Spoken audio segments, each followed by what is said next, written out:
THE SOLDIERS by Sherard Vines. At first with fruit and flowers and drink they went, libated. Festal day when demigods in columns swing amid the maniac mob. I saw massed women singing at the quay songs of their land ere the high ship crept hooting out to sea. And then, how one would crowd to watch a squad catching the snap and unity of drill, at practice days afield, invading hidden villages in laps of downs.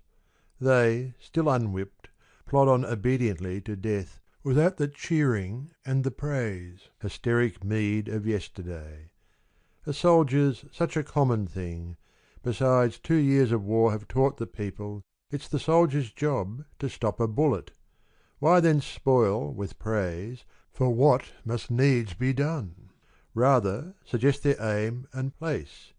Go and get killed, perhaps, but go! Now, when the last wheels of the scourge are whole upon us, when, once more, industrial England clanks her wheels and pistons, and the splendid course of strikes, lockouts, trade bickerings, shows superb pageant to the world, the soldiers will not be. Erased amid the thoughts of busy men, the barrack walls will hide them.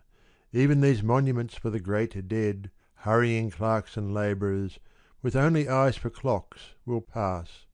Perhaps, as in that troubled peace, our citizens will stone such men as kept their women from crude rape, from all deaths and indecencies their children, and their goods from flame. At least forgetfulness and ban from gratitude is theirs. Who wants to fuss about a common clod, a stupid sensual soldier? Who, were again the sign of blood hoisted in heaven, as gladly would offer the casket of his soul to tearing steel as now? Why, all he's fit for is wenching and bars, a caricature for music hall and comic papers. One or two will not forget. They went with him in rain and shadow, knew his guile, his vice and pluck, who daily met him verminous, him ware, him gruff, watching how first dawn stood against the trenches of his enemy, who stayed with him where dangers crashed and whimpered, who beheld his eyes still angry, glaze, and all his face, where not blood brown, turned to the grey of useless clinker, raked and cooled, whose agony was his. They learnt the soldier is a thorn of flesh, grown hard by sweat and discipline. No saint, we do not want them there.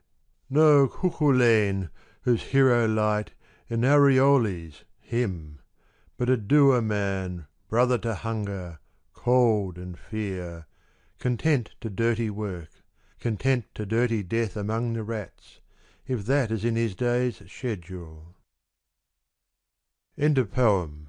This recording is in the public domain.